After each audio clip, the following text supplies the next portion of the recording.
Karibu, karibu.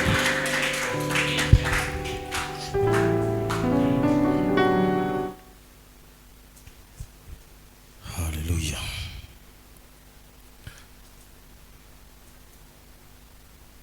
Bwana Yesu asifiwe. Bwana asifiwe sana. Ningependa kunyenyekea jioni hii kwenye madhabahu hii chini ya mchungaji papa wetu wa kiroho, washirika, viongozi, wale wameniziti, wale wana hekima kunishinda, lakini kunitunuku nafasi hii kuweza kusimama mbele yenu. Sio jambo tunalichukulia la kawaida, lakini tunazidi kumshukuru Mungu.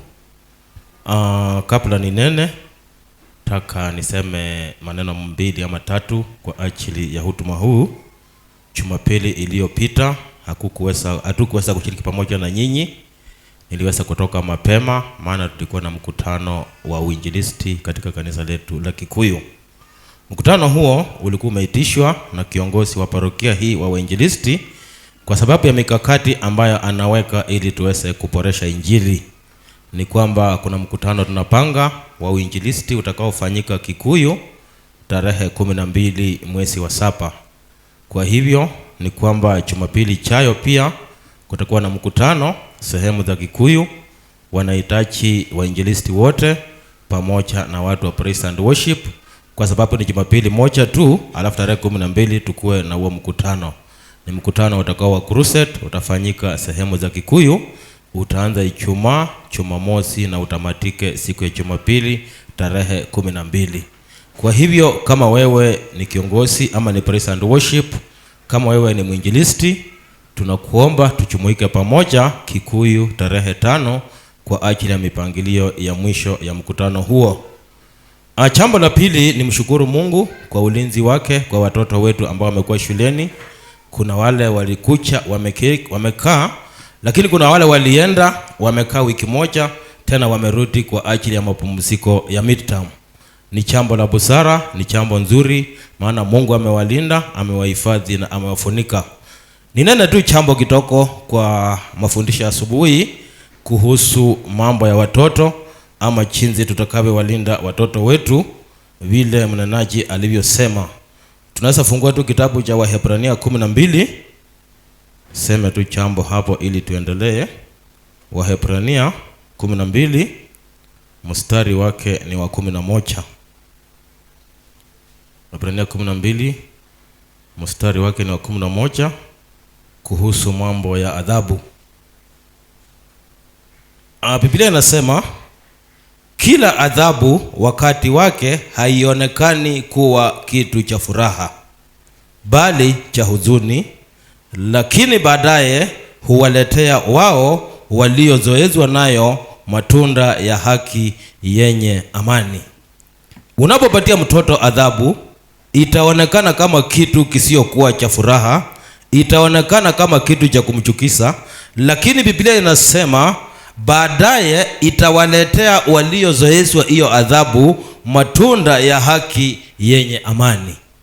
Kwa hivyo nashukuru tu mwalimu asubuhi kwa somo ambalo umetufundisha kuhusu kutunza watoto, ya kwamba tuwape adhabu ijapokuwa wataona kana kwamba adhabu hii si ya kupendeza, ijapokuwa wataona kana kwamba adhabu hii itawadhulumu, ijapokuwa wataona kana kwamba adhabu hii inaonyesha chuki, lakini Biblia inasema baadaye itawaletea wao waliozoezwa hiyo adhabu matunda ya haki yenye amani siku zao za baadaye.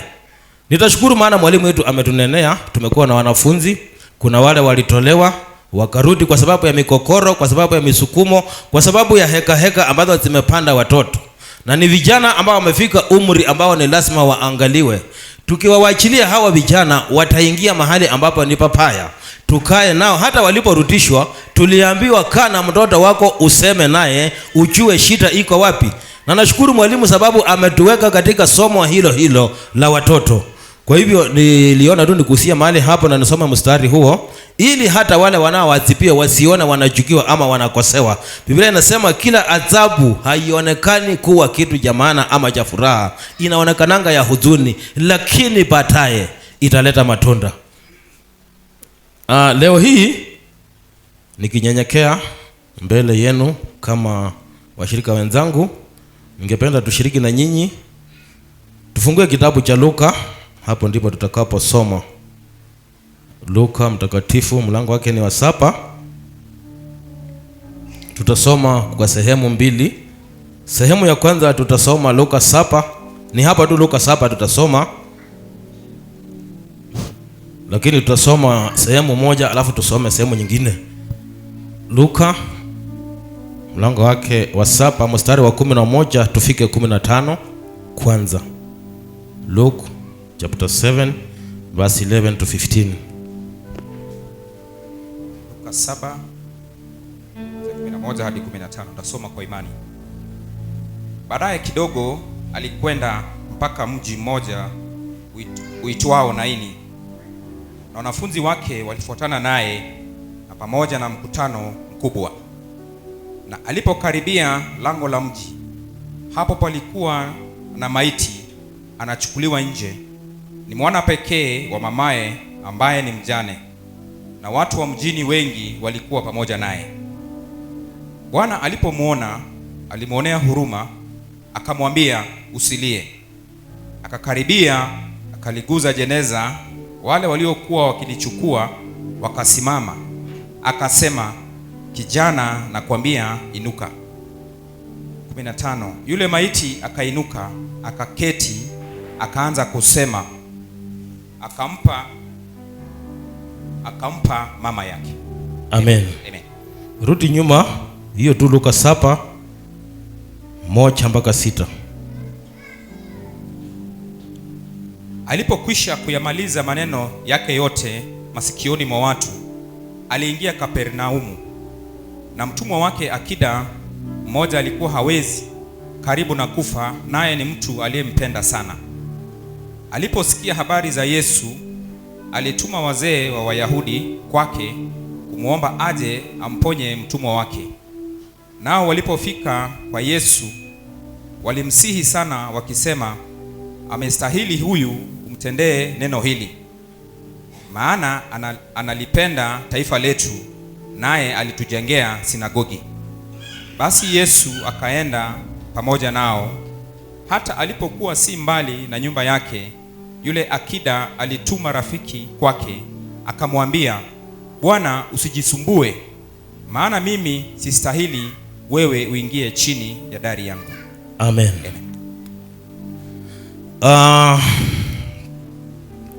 Mafungu haya mawili ambayo tumesomewa ni watu wawili tofauti. Kuna mmoja ambaye mtoto wake ni mgonjwa, na kuna huyu wa pili ambaye mtoto wake amekufa. Huyu wa kwanza ni mtu ambaye amejulikana, ni akita, ni mkuu, anafanya kazi mzuri, ana mamlaka, ana madaraka. Maana kuna mahali alimwambia kwamba mimi pia niko na sheria, naweza kumwambia mtu nenda, anaenda, naweza kumwambia mtu fanya hivi na anafanya, lakini haistahili uingie chumbani mwangu. Isipokuwa wakati mtoto wake alikuwa mgonjwa, alitumana kwa Yesu, akatuma watu waende wanene mambo yake kwa Yesu. Hawa walipofika kwa Yesu, walipeleka sifa za huyu mtu, wakamwambia Yesu, huyu mtu ni mzuri sana, haifai ukosa kumtendea wema, ya kwamba hata kanisa tunao hutumu ndani, yeye ndiyo aliyotuchengea. Tunakuja tunapata huyu wa pili ambaye ni mama mchane, mtoto wake amefariki, amesingirwa na watu wengi, lakini watu hawa Biblia inasema walikuwa wanachukua maiti ili wapeleke wakaende kuzika. Bwana Yesu asifiwe. Kwa hivyo hizi ni sehemu mbili tofauti, ambapo kuna huyu ambaye mtoto wake ni mgonjwa, lakini kuna huyu ambaye mtoto wake ameaka dunia. Huyu ambaye huyu hata si mtoto wake, ni mtumwa wake, mfanyikazi wake, lakini ametumana neno kwa Bwana, akasema endeni mkamwambie mwalimu, mtumwa wangu hawezi ili aje atende chambo. Yesu alikubali, akawaambia basi twendeni. Lakini alipokuwa njiani akienda, akatuma tena watu, akawaambia endeni mkamwambie mwalimu ya kwamba haistahili aingie nyumbani mwangu, aseme tu neno akiwa mahali ambapo yuko, na mtumwa wangu atakuwa bora. Bwana Yesu asifiwe. Amen.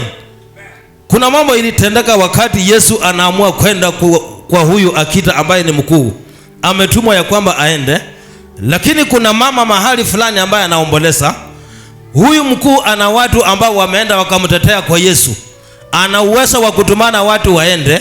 Lakini kuna huyu mama mahali fulani ambaye hana mtu wa kumtetea, hana mtu wa kutuma kwa Yesu, hana mtu wa kusaidia. Lakini wale walio karibu na yeye wana mahali ambao wanaweza kufikisha msaada wao. Maana Biblia inasema kwamba walikuwa wamechukua maiti wakitoa nje, ishara ya kwamba wanaenda wakamzike mtoto.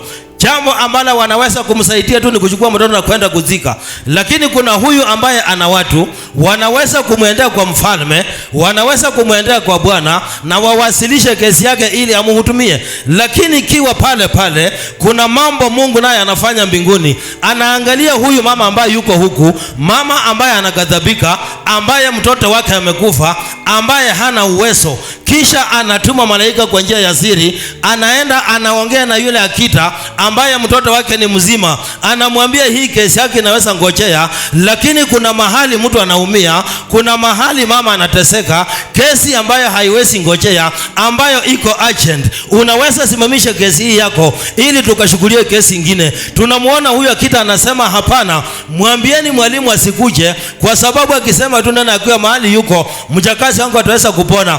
Hajui ya kwamba ni Mungu amenena, kasi ya Mungu imeingilia katikati ili ashughulikie kesi ambayo iko urgent, ambayo haiwezi kuangaliwa. Unaweza kuwa mahali huko sahihi, kesi yako unaiona namna gani, iko urgent ama ni ya kungojea. Ikiwa kesi yako ni urgent, wewe ndio mwambie Mungu leo hii, kesi yangu si ya kungojea, nena na mfalme mahali yuko akanifikia mahali ambapo niko. Sababu Yesu hakukuwa na kusudi la kwenda pale. Kusudi lake ilikuwa ameenda Kapernaum ili akamhudumia huyu ambaye mtoto ni mgonjwa. Lakini kesi inasimamishwa, inaendewa yule ambaye ako na dharura. Bwana Yesu asifiwe. Amen. Kuna kesi ambazo ni za dharura.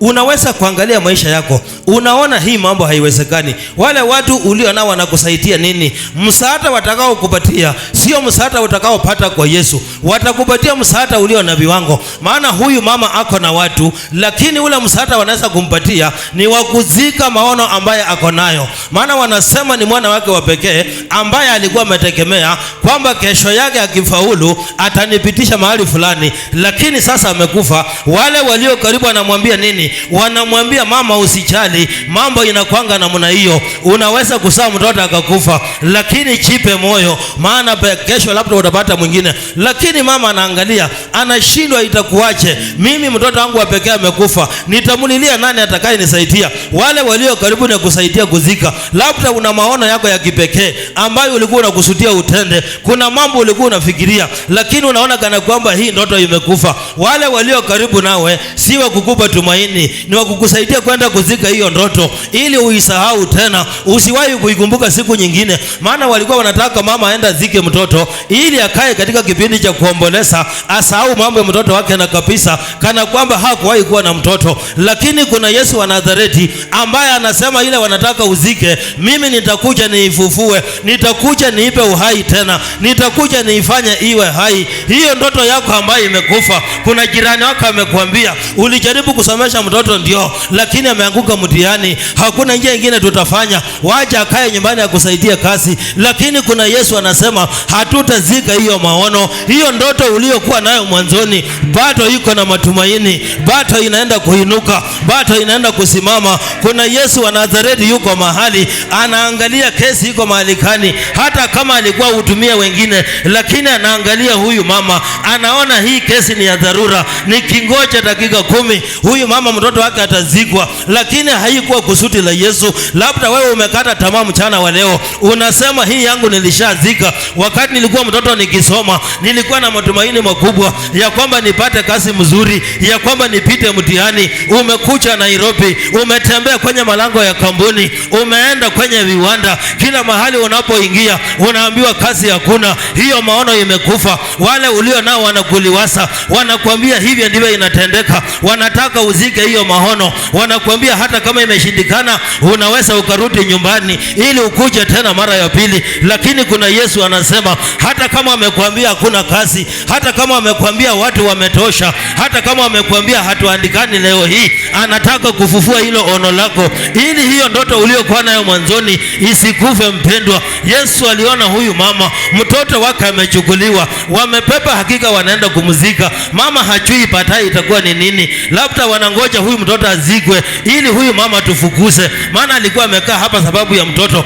Atakapokufa tutamuuliza ni nini kingine utafanya, mtoto aliyekuweka hayuko, wengine wameshapanga tutakapozika huyu mtoto mali yake ndio tutachukua. Wameshakawana huko, wamefanya vikao, mama hayuko, huyu amechukua shamba, huyu amechukua nyumba, huyu amechukua kama alikuwa na kari, kwa sababu hakuna kitu cha kukalia. Leo hii mawazo yako haiko tena, matumaini uliokuwa naye ndani ya jamii huko kwenye wewe umeolewa, unaona kweli ndoto yangu imekufa, sitaweza kufanya jambo tena, imepaki tu muda kitoko, wakishazika huyu mtoto wangu nifunga virago zangu na niende nirudi kwetu mahali ambako nilitoka. Lakini kuna Mungu anasema alipokuelekeza kwenye jamii hii, alijua lazima utadumu, alijua lazima utakaa, hata kama itakuja mambo mazito, ni lazima Yesu utaingilia kati.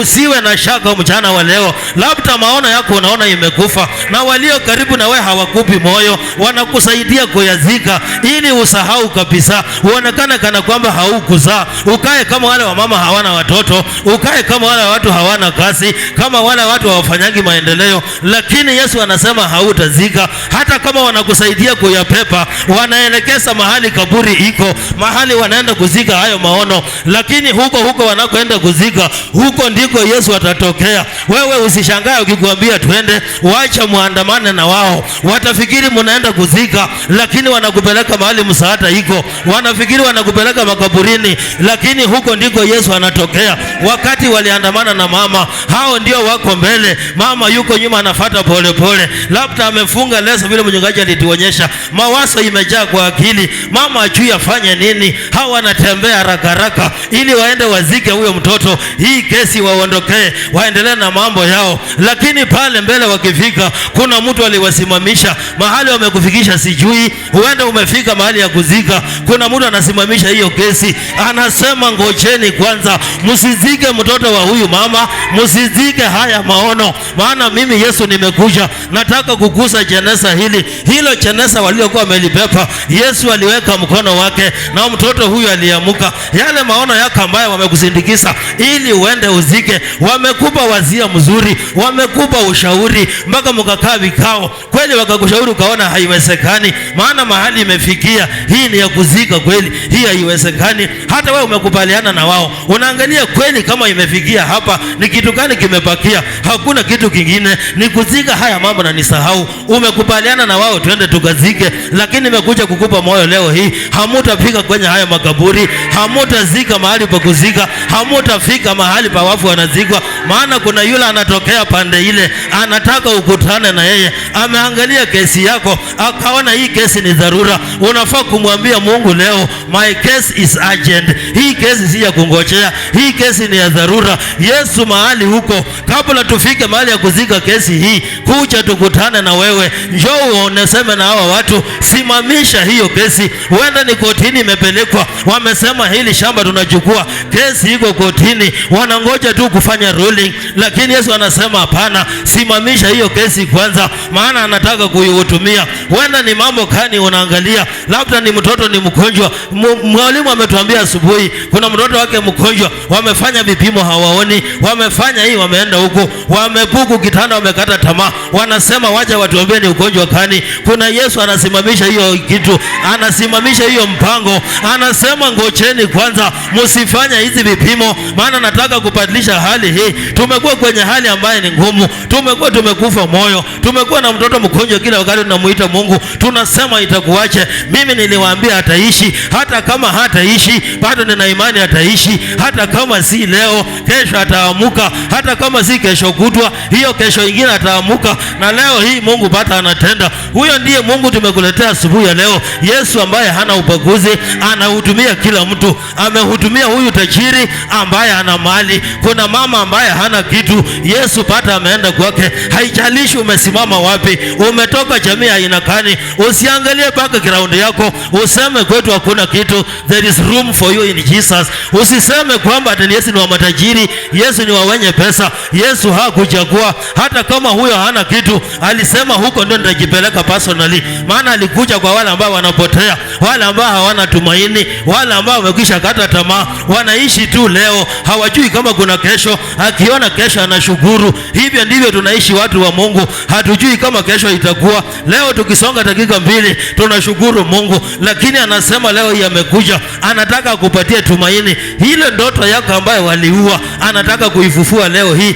Hivyo ndivyo alivyowauliza, mumezika Lazaro wapi? Wanamwambia Yesu, achana nayo, huyo atakutia aibu. Mtu wa siku hii ataenda wapi? Yesu akasema hapana, mumemuzika wapi? Anakuuliza leo hii, hata kama walikutanganya wakazika, labda hakupata njiani, walimuzika wapi? Anataka umuonyeshe mahali mulizika hiyo ndoto, ili Yesu aifufue. Yale maono ulikuwa nayo ukiwa mtoto, leo huyu umekuwa mtu mzima, unasema hapana, hiyo ilikuwa akili ya kitoto. Kwa sababu mambo imekuwa mbaya, hakuna akili ya kitoto. Mawazo ni mawazo, na wanasema maono hayakufi. Wenda maono yako yalikufa, wanataka wayazike, lakini Yesu anasema ngoja kwanza. Amekutana nao kwenye malango ya mji ambapo maziko inafanyika nje. Hatua chache kabla wamalize, hatua chache kabla usahau, hatua chache kabla ukate tamaa, Yesu anatokea. Anataka kusimama kwenye nafasi hiyo, anataka aangalie. Labda ni afya yako imezorota, umekuwa mgonjwa wakati mwingi, umeenda kwenye vipimo, wanasema hii haiwezi. Hivyo ndivyo walivyotuambia. Kanza ikishafika stage 4 hakunanga chambo jingine. Sisi tunajaribu tu, tunasongesha tu masiku, lakini mimi nawaambia, hata kama kuna stage ya 6, wacha hii ya 4 inatisha. Hata ya 6 pata wataishi, hata ya 5 pata wataishi, hata ya 8 pata watakaa. Leo hii tunatabasamu, tunasema Mungu wa mbinguni yuko. Mtoto ambaye tumekuwa tukibeba akienda hawezi kuinuka tena. Leo nikipigia ndugu yangu simu asubuhi, kila siku kabla niingie kwa madhabahu, mimi umwambia nipatie ripoti za nyumbani ili niwasilishe kwenye madhabahu, niulize Mungu kama kweli itawezekana. Ameniambia leo hii ameongea na mtoto wake, anamuuliza unaendeleaje? Anamwambia nimetoka kuoka. Babaka akamuuliza tena mara nyingine, umetoka kuoshwa au umetoka kuoka? Anamwambia nimetoka kuoka. Nataka nikupatie moyo, hata kama amekwambia ni stage 4, kuna Yesu atabadilisha, kuna Yesu atarudisha nyuma, kuna Yesu atakeusa. Tumekuwa kwenye hospitali ya Kakamega, wanakokota wale watu ambao wamekufa. Hiyo media inafanya kelele, unaisikianga kutoka huko, wanapitisha kwa mgonjwa wako wakipeleka. Ni wangapi wamekufa tukiona? Niliwaambia msikufe moyo, hata kama watakufa wote, kwa hii wote tutabaki peke yetu, na kwa imani tutasimama, kwa sababu Yesu yule ambaye tunatumainia hajawahi angusha mtu, hajawahi shindwa na jambo, alishinda mpaka mauti. Hii tunaona hii ni uvuli wa mauti. Daudi anasema nijapopita katika uvuli wa mauti, maana ni kivuli tu ilibaki. Mauti yenyewe ilisha pale Golgotha. Wakati Yesu alikufa, akaomba kaburi ya Simoni, akamwambia nipatie kaburi yako siku 3 nitakurudishia kesho. Akafikiria ni mchezo, akapatia Yesu kaburi. Hakika baada ya siku 3 alirudishiwa kaburi yake. Yesu akamwambia ile kazi nitaka kufanyia kaburi yako tayari nimekwisha kumaliza. Hii kazi ilikwisha msalabani, hii mateso ilikwisha msalabani, hii kuhangaika ilikwisha msalabani. Hakuna kuhangaika tena, tunahangaika. Inasema kwa makosa yake tumepona, alichipuliwa ili tuwe uhai. Bwana Yesu asifiwe. Amen. Huyu mama anakaa, mama yuko tu peke yake. Mama ni mchane, hakuna kitu imepaki. Wakati Bwana alikufa, wakaangalia wakasema amepaki na mtoto. wacha atulelee mtoto. Sasa mtoto amekufa, wanaangalia wanaona huyu atafanya kazi gani hapa, situmalize tu aende. Hivyo ndivyo wamekupangia. Unaangalia yenyewe, nimeenda kazi hakuna, vitu hakuna. Ukienda kila mahali unaulizwa unajua nani, ni nani amekuleta. Imekuwa ni mambo ya kujuana, mambo ya kushikana mikono, mambo ya kuhongana. Wewe huna mtu ambaye unajua, wewe huna mtu ambaye unaelewa. Waliangalia huyu mama ajui mtu, wakashindwa tutamsaidiaje. Huyu kitu cha kumsaidia tu ni kuzika mtoto wake, maana huwezi kuzika mtu wako. Wanakuanga tu tayari wale wakuzika ili wakuje wakuondolee hiyo aibu. Lakini Yesu anasema hii aibu hii haitaondoka, nitaibadilisha. Kama pato iko pale, kama pato inaitwa aibu, nitaifanya isikuwe aibu. Kama pato inaitwa mauti, nitaifanya iwe uzima. Kama pato inasemekana haiwezekani, nitaibadilisha iwezekane. Yesu akitoka polepole akienda kutembea, anafika pale mahali watu wako. Wanasema ilikuwa sikukuu ya Wayahudi, wakati watu hawako, watu wameenda michini, watu wameenda sherehe, watu wameenda kujivinjari, ndio Yesu anakuja. Hata wale wanakaa birikani wanajua leo mtu akuji huku, watu wameenda biashara zao. Lakini siku hiyo ndio Yesu anatembea polepole. Hauna tumaini, hauna waso lolote. Labda uko kwa hali kama hiyo, unasema leo hakuna mtu ananiongelesha. Walikuwa wananipigia simu, siku hizo wameona hali yangu, hata simu yangu hawashiki. Maana ukipiga simu anaona tu nataka kuomba kitu. Hata simu walibadilisha namba kwa sababu yako wewe. Lakini Yesu anasema leo hii anakuja polepole, akufikie mahali huko, akuse hilo chenesa ambalo wameweka mambo yako, ayafufue tena, ayaweke yawe huru. Bwana Yesu asifiwe. Amen. Umeshindwa tutatembea namna gani? Ama mambo inaenda wapi? Tuko katika, unaangalia hata jamii paka ground mahali umetoka, unasema hapana, huku hakuwezi. Kama baba yako hakufanya, babu yako hakufanya, hiyo ndio historia wanakupatia.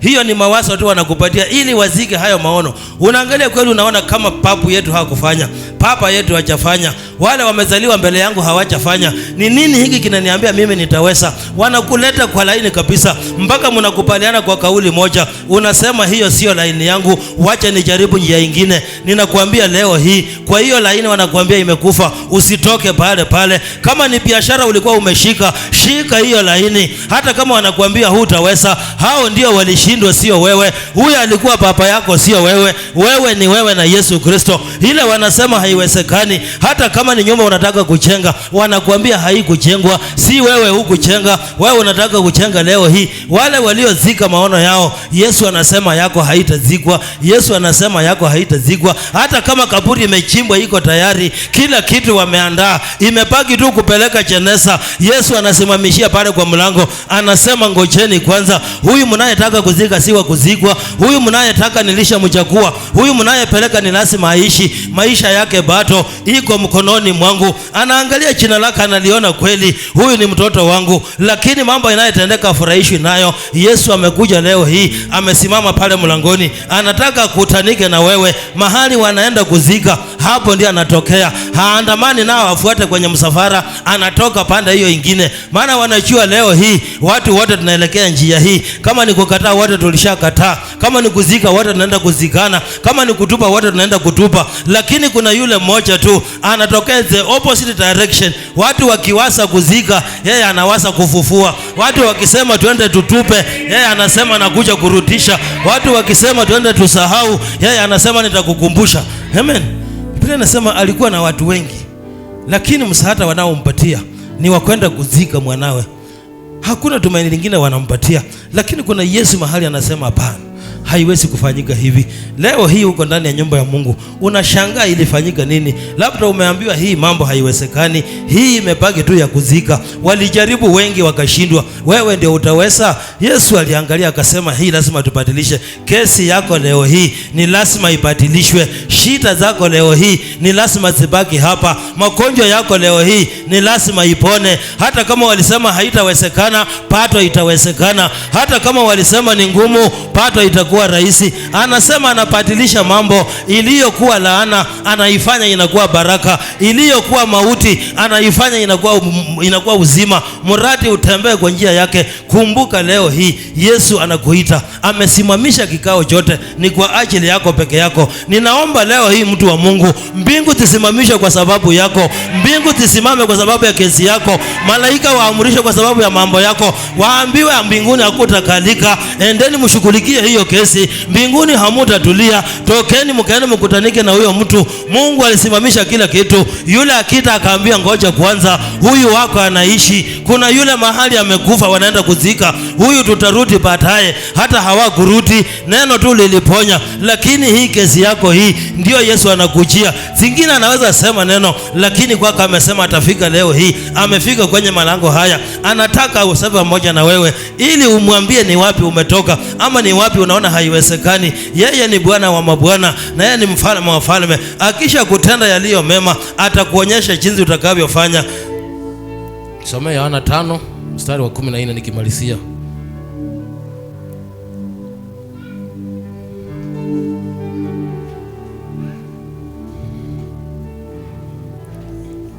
Yohana 5:14. Baada ya hayo Yesu akamkuta ndani ya hekalu, akamwambia, angalia, umekuwa mzima, usitende dhambi tena, lisije likakupata jambo lililo baya zaidi. Amen. Amen. Yesu akamkuta akamwambia, angalia, umepona, usitende dhambi tena, lisije likakupata jambo ambalo ni baya zaidi. Labda wengine tulipona tukatenda jambo baya, limetupata lililo baya. Anasema mtu anapookoka, mapepo yakitoka hayaendi mbali, anaenda tu karibu. Kisha yakiwa pale karibu huwa yanachunguza nini imefanyika. Yakikuja yapata hakuna kitu kimefanyika, yanaita mengine, wanakuja wakiwa wengi. Kama ulikuwa mgonjwa kidogo, sasa inakuja ugonjwa mingi. Kama ulikuwa wasimu kidogo, sasa inakuja wasimu mingi. Kama ulikuwa na shida kidogo, sasa inakuja shida mingi. Maana ulitoka katika hiyo shida. Lakini Yesu anasema, tazama, umekuwa mwema, usitende dhambi tena, lisije likakupata jambo baya zaidi. Maana anajua mwanzo hili halikukuwa baya likatoka, lakini ikiwa utarudi katika hiyo njia, litakupata lililo baya zaidi. Huenda ulipona mahali ukakuta tena umejikuta katika hali hiyo, hali ambayo imekuchanganya, limekuwa lililo baya zaidi. Unasema hata afadhali singeombewa, huyo mchungaji aliniombea, lakini imekuja kuwa mbaya zaidi. Wewe ndiye uliokosa, mchungaji hakukosea, alikuombea mapepo ikatoka, lakini hiyo nafasi uliiacha wazi. Yameenda yamesemezana, yamerudi ya kuwa mengi. Kama ulikuwa na ugonjwa kidogo, ugonjwa imeongezeka, unaanza kulaumu madhabahu. Hiyo kanisa hata wakikuombea ndio wanakuongezea mapepo zaidi. Kuna watu wanasema hivyo, hata kanisa lingine ukienda patala upone, mapepo inaongezeka. Wewe ndiye umekosea. Uliambiwa umekuwa mwema, usitende jambo likakupata lililo baya zaidi. Lakini tumerudi katika hali ya dhambi, tumejikuta na mambo ambayo ni mabaya zaidi. Tunashindwa ilikuwaje? Wakati tuliomba Jumapili tukaona nafuu, lakini baada ya wiki mbili magonjwa imerudi kiwa zaidi ya vile ilianza. Ni kwa sababu hatukufuata maagizo. Yesu alimwambia, tazama, umekuwa wema, lakini usitende jambo baya likakupata lililo mbaya zaidi. Tumerudi tukatenda dhambi mahali tulitoka. Hapo ndipo magonjwa mengi imetuandama. Tunashindwa kwa nini mambo haisongi. Ni kwa sababu tumerudi kwa ile miguu ambayo ilikuwa ya mababu zetu, vile walikuwa wanatembea. Hivyo ndivyo tumehimizwa. Usiwahi kutoka kwenye njia hii, ukitoka kwa hii utakufa. Maana watu wetu wanatembea hivi. Chukua hii kitu ukaange nayo. Hiyo ndiyo tumeweka. Tumekuja kwenye madhabahu ya Mungu, tumeombewa tukapona. Hatukuharibu hizo vitu, bado tumekaa nazo ndani ya nyumba, zimeongeza matatizo, imekuwa mingi. Sasa ukiangalia unashindwa. Kichwa ilikuwa inauma dakika 10 inaisha, leo hii inauma masaa 3 non stop. Shida imekuwa ni nini? Kwa sababu Yesu anasema, tazama, usitende dhambi tena, lisikupate jambo lililo baya zaidi. Ndugu mpendwa, nakwambia leo hii, ikiwa umemkubali Yesu Kristo, anasema usitende dhambi tena. Maana kula aliko kutoa, ikiwa kuzimu itapata nafasi, itarudi mpaka na wajukuu ili wachasane ndani ya nyumba yako. Kama ulikuwa na amani hata siku moja, sasa hutaiona hiyo amani. Utaanza kulaumu watu ya kwamba wanakuangalia vibaya, ya kwamba hutakii amani, kwamba hawakupendi. Jirani akipita unasema huyu ndiye anafanya nyumba yangu, lakini si huyu anafanya, ni wewe mwenyewe. Yesu anasema leo hii, tazama, umepona, usitende jambo baya likakupata lililo baya zaidi. Usitende dhambi tena. Dhambi imeturudisha nyuma, dhambi imeturudisha kwenye magonjwa, imekuwa zaidi hata vile ilianza. Watoto wamekuwa wakaiti, unatuma mtoto pande anaenda huku, sio kwa kwamba watoto wanapenda hivyo, ni kwa sababu ya dhambi ambazo tumefanya zimeingia ndani ya watoto. Unashindwa, mtoto ukimwambia nenda huku, yeye anaenda pande hii kwa sababu ya makosa ya wazazi. Biblia inasema baba zetu walitenda dhambi lakini hawapo tena, tumepepeshwa hiyo mizigo. Unashindwa, hii ugonjwa ni ya wapi? Wanakuambia ni ya jamii. Hivyo ndio tunatembea. Tunataka tuimalize leo hii hata hiyo ambayo ni ya jamii hiyo. Yesu anamaliza leo hii, anavunja kila nira ambayo imekufuata, anavunja kila magonjwa ambayo iko na wewe, anavunja kila laana ambayo imeandamana na wewe. Tunasema hivyo ndio tunaishi kwetu, inakuanga hivyo. Akifika form 4 ndio mwisho, na mna hiyo imani mtoto hata wahi pita pale. Mnazaa watoto, akifika miaka fulani anakufa, imekuwa ni historia. Leo tunaimaliza kwenye madhabahu hii, maana alisema tutakapomuita, ikiwa ni tauni imekupata ama ni magonjwa ama ni njaa, tumuite mahali kama hapa ili aweze akakutuhudumie. Nataka nikwambie leo hii Yesu yuko ndani ya nyumba hii. Tunaposimama kwa miguu yetu juu, nikimuita mchungaji kwa hiyo neema ambayo tumetunukiwa, ili atupeleke mbele za Bwana, akanene neno la baraka kwa maisha yetu, akatuelekeze kwa njia ambayo inastahili. Tumuone Yesu ambaye aliangalia akaona huyu mama kesi yake ni ya dharura. Leo hii kesi yako ni ya dharura, si ya kusema nitaomba kesho, si ya kusema utaomba wiki ijayo, si ya kusema nitakuja hiyo Jumapili nyingine. Leo ndio kesi yako tunaishughulikia, kwa sababu anataka kuizika. Lakini kabla ufike makaburini, Yesu amesimama njiani. Usiwache wapite kwa Yesu na kesi yako. Mwambie Yesu, mimi ndio mmoja wa hawa ambaye mtoto wangu amekufa, tunaelekea makaburini tukamuzike. Ninaomba Yesu wa neema ukashughulikie kesi hii, ukamwangalia mtoto wangu. Yesu naye akikuangalia popote pale alipo, anaenda kutenda mema. Namkaribisha tu mchungaji kwa nafasi hii ili akaweza kutuelekeza kutoka pale.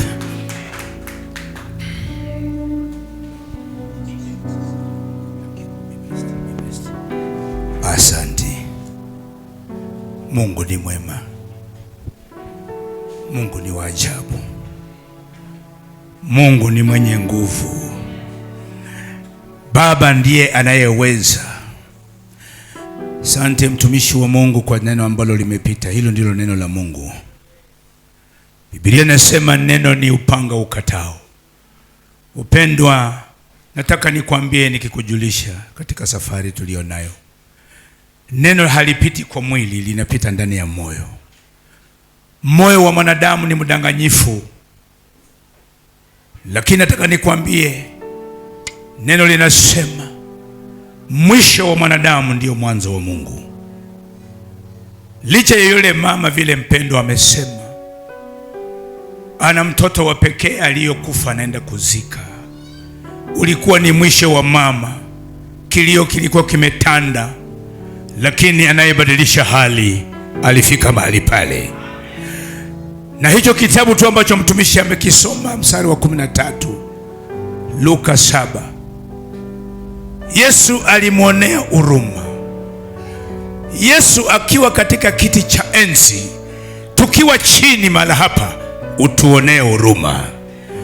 Cha maana ni sisi tumtafute na uvumba maadamu anapatikana. Si mtu anipe ameni nzuri, kwa sababu ndiyo Mungu tunayeomba, hakuna mwingine. Mwisho wako mama. Nimeona hata yule mzee wa kanisa hili, sijui ameenda wapi. Kuna mtoto aliyekatakatwa kwao amekufa, nafikiri amekimbia kidogo, na kuna wengine wana magonjwa. Nataka niseme hivi, kuna yule anayeweza, kuna yule anayetuponya. Licha ya madaktari wamepewa maarifa, lakini kuna yule anayeponya, anaitwa Simba wa Yuda. Mpendo, tunapotaka kwenda kuomba, sitaenda mambo mengi, maana mtumishi wa Mungu amenena mambo ambayo tumeyasikia tukiwa tumeketi chini. Jiandae kupeleleza moyo wako, jiandae kuitana mkutano ndani ya moyo wako. Ni wapi umekosa? Maana wakati Yesu alimpata katika hekalu, alimwambia enda na usitende dhambi tena. Dhambi ndizo zinaturudisha nyuma, watoto wa Mungu. Tunapoimba wimbo huu, nataka uende mbele za Bwana. Baadaye tutaomba, siwezi kuhubiri kupita pale. Mtumishi wa Mungu ametuhubiria na imetosha. Ni wewe sasa ujiangalie, jioji ndani ya moyo wako.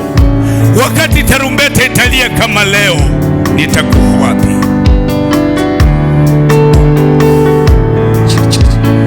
Ni wewe, ni wewe Bwana, ni wewe, ni wewe Bwana.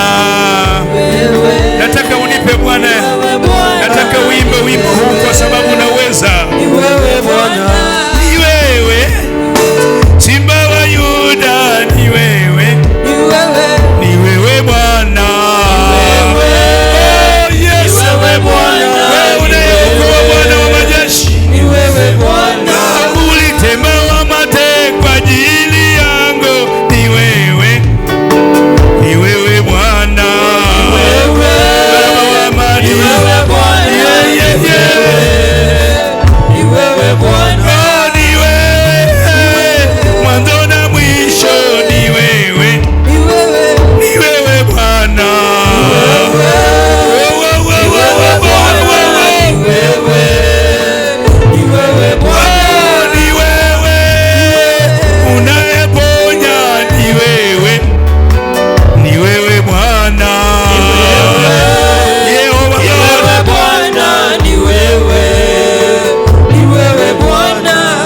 Twende mbele za Mungu, sitaki nikulazimisha, maana neno limepita ya kwamba labda umekuwa mahali tumaini limekatika, hauna pengine utakapoenda, lakini tumeletewa neno ya kwamba tumaini likingalipo, Yesu bali yuko hai. Yesu yuko mbele yako, anaenda kukuonekania juu ya shida ulizo nazo. Ni Mungu aliye jana, leo na hata milele, hajabadilika. Anaitwa Simba wa Yuda, anaitwa Bwana wa majeshi. Baba, ni asante, tunakushukuru Mungu, tunakuabudu mfalme wa pekee. Ni wewe Mungu uliyekufa msalabani, ni wewe uliyekuja kwa ajili yangu, ni wewe uliyeingia Bwana kwa ajili ya watoto wako mahali hapa mfalme, wananyenyekea kwa neno ambalo limepita Bwana. Wengine ni wagonjwa, wengine wamepoteza marafiki, wengine wamepoteza jamii, lakini Bwana wa ajabu, unayepanguza machozi, unayepanguza machozi, Yesu onekana. Yesu unayeona huruma, waonee huruma, waonee huruma, waonee huruma, waonee huruma katika jina la Yesu. Asante Baba wa amani, ni wewe Mungu wa majeshi, hakuna mwingine kama wewe.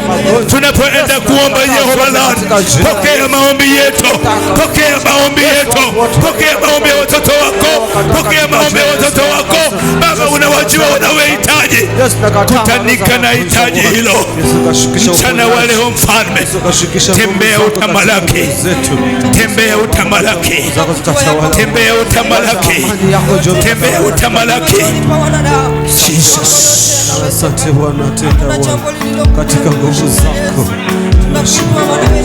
tunapatia nguvu Yesu, maneno nasi katika kiti chako Bwana. Sisi wana wako tumekusanyika, angalia Bwana, angalia Bwana. Sisi wana wako tumekusanyika, angalia Bwana, angalia Bwana. Sisi wana wako tumekusanyika, angalia Bwana, angalia Bwana. Sisi wana wako tumekusanyika, angalia Bwana, angalia Bwana. Sisi wana wako tumekusanyika, angalia Bwana, angalia Bwana, angalia Bwana, angalia Bwana, angalia Bwana, angalia Bwana, angalia Bwana,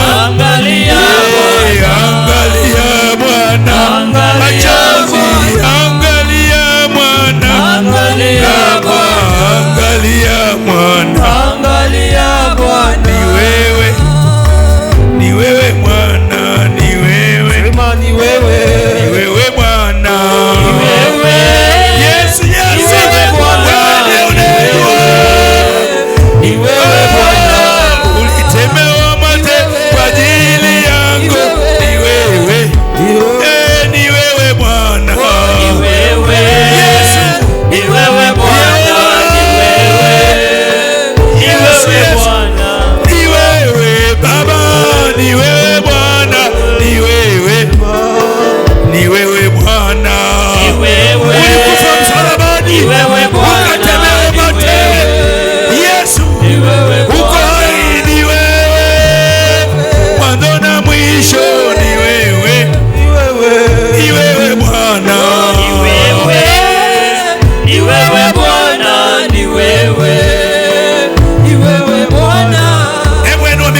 jina la Yesu.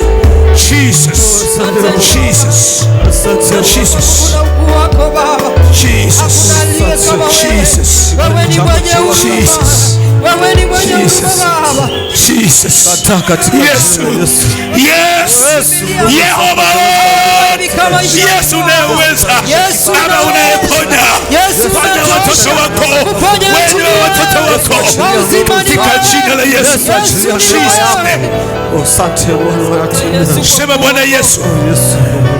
Sema Bwana Yesu. Bwana Yesu. Sema Bwana Yesu. Bwana Yesu. Sema Bwana Yesu. Bwana Yesu. Mimi ni mwenye dhambi. Mimi ni mwenye dhambi. Mimi ni mwenye dhambi. Mimi ni mwenye dhambi. Lakini nimesikia neno. Nimesikia neno. Nimesikia neno. Leo hii nageuka. Leo sitatenda dhambi. Leo sitatenda dhambi. Baba nisamehe. Yesu nisamehe. Yesu nisamehe. Ili nikakuone. Tunapoimba wimbo huu, kama uko utajiunga na huyu, labda miguu inakusumbua, magonjwa, shida zimekusukuma, kimbilia madhabahu. Kimbilia madhabahu. Nataka niombe na wewe katika jina la Yesu. Nataka niombe na wewe katika jina la Yesu. Jesus. Mungu anaweza. Yesu anaweza. Anaingia palipofungwa milango. Anaingia palipofungwa milango. Lakini anatenda maajabu. Anatenda makuu. Anatenda makuu. Anatenda maajabu. Ana yeye ni Mungu. Asante Yesu. Usiniache Bwana, usiniache endapo naonekana kama nalemewa. Usiniache, usiniache Baba, usiniache endapo naonekana kama nalemewa. Usiniache, usiniache Bwana, usiniache endapo naonekana kama nalemewa.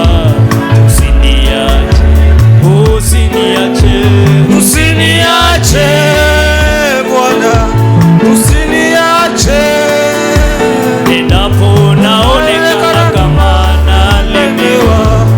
Usiniache, usiniache Baba, usiniache endapo naonekana kama nalemewa. Usiniache, usiniache Baba, usiniache endapo naonekana kama nalemewa. Usiniache, usiniache endapo naonekana kama nalemewa. Usiniache, usiniache, usiniache Baba, usiniache endapo naonekana kama nalemewa. Usiniache, usiniache Baba, usiniache endapo naonekana kama nalemewa. Usiniache, usiniache Baba, usiniache endapo naonekana kama nalemewa. Usiniache, usiniache, usiniache Bwana, usiniache endapo naonekana kama nalemewa. Usiniache, usiniache, usiniache endapo naonekana kama nalemewa. Usiniache, usiniache, usiniache endapo naonekana kama nalemewa. Usiniache, usiniache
ndiye Mungu.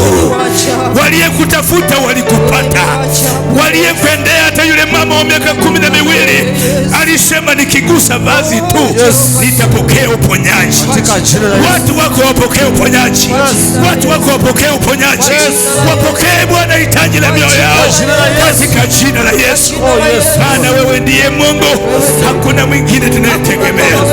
Asante Yesu, asante Mtakatifu, asante Mungu wa amani, asante maana umetenda. Ubarikiwe na uinuliwe kwa sababu unastahili. Asante Yesu, unastahili mchana wa leo Baba. Ni nani kama wewe Yesu? Baba, sio nguvu zangu, Baba, sio nguvu zangu, ni Baba, ni nguvu zako katika madhabahu haya. Wacha ukajidhihirishe, wacha ukajidhihirishe, jidhihirishe Mungu. Watu wakatoe ushuhuda ya kwamba kuna Yesu Mnazareti, kuna Yesu Bwana wa majeshi. Kwa jina la Yesu. Asante Yesu, asante Bwana. Baba, wewe Yesu, katika jina la Yesu, jina la Yesu, ninakushukuru, ninakupa utukufu. Asante Yesu, asante kwa mtumishi wako alileta neno. Asante Yesu, Baba, mguse mara tena. Asante Yesu, akanene lingine mahali, likabariki watu, likaponye watu, maana neno lako ni uzima, neno lako ni baraka, neno lako linainuliwa, neno lako Mfalme linainua walio wanyonge katika jina la Yesu. Asante Bwana, tunakupa sifa za makofi yetu, maana wewe ni Bwana. Jina lako libarikiwe na lipewe sifa. Asante Baba. Jesus name. Asante Yesu. Jesus name. Asante. Oh Yehova Lord. Oh Mungu wa majeshi.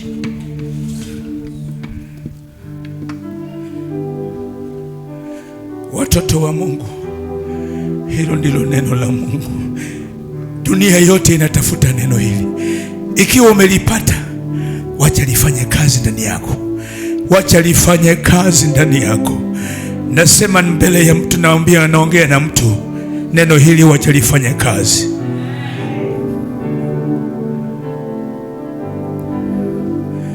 Yesu akawaambia wanafunzi, tuvuke ng'ambo ya pili. Hawakujua kulikuwa na msukosuko, hawakujua kutakuwa na mambo mabaya, lakini Yesu alipokuwa nao akalala, dhoruba ikatokea, walimuita mfalme wa wafalme. Baba, ninakushukuru, ninakuinua, maana wewe ni Mungu. Asante kwa kutuhudumia kwa njia ya kipekee. Umehudumu kwa mkutano huu kwa njia yako Mfalme. Wacha wanapotoka hapa waimbe wimbo mpya, waseme tumemwona Kristo. Haleluya. Baba, ninaomba kwa ajili ya madhabahu haya, naomba kwa ajili ya sadaka, fungu na 10 na sadaka na zaka zote wamelete, ukawabariki mijini, mashambani, waondokapo, wanaporejea kazi ya mikono yao. Baba, unaenda kubarikisha. Leo hii ninaomba kwa ajili ya Jumapili ya tarehe 28, Jumapili ya mwisho mwezi wa 6. Kuna watakatifu wapendwa, watumishi wako wanaingia mahali hapo. Pia tunawaombea wakiwa njiani, walete Mfalme. Tunaungana Mfalme, ukiwa mwenyekiti, ikiwa unatuelekeza na kutuongoza, mchungaji mwema, kwa jina la Yesu. Baba, ninaomba na hata kuamini. Pigie Yesu tu makofi mazuri.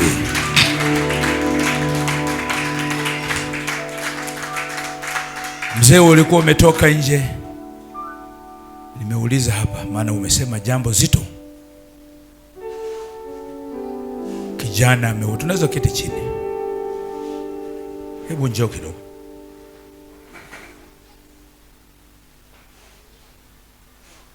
Amesema ushuhuda wake. Tunaishi nyakati mbaya,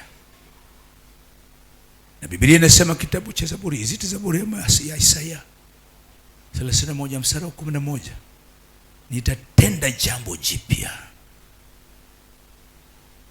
Mahali tumetoka huko, damu ya huko, Midomo ya wanadamu tulikotoka inatufata. Wengine hawakai katika ndoa, wengine watoto wao wanakufa wakiwa bado wachanga.